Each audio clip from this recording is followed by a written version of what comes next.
Here's how to schedule a meeting in Calendly. It's quite easy and simple to do, but make sure to watch the full video so you don't miss out on any important steps. First of all, open your Calendly dashboard. It's look like this. Here you will see an option of Schedule Events. It is the place where you can check your upcoming, pendings, and past meetings, time, and dates. To schedule a meeting, you have to click on Create button, which is on the upper corner of the screen. Here you have 3 options. Here you have to click in this one.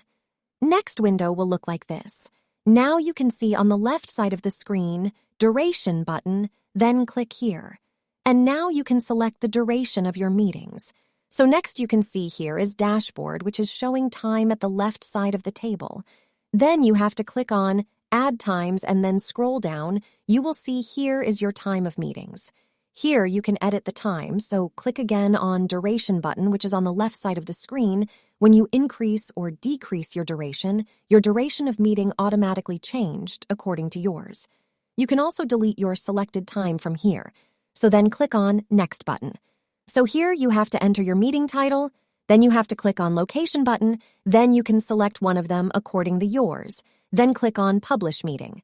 Next pop-up will look like this. You can copy the link and share it with your clients for meeting.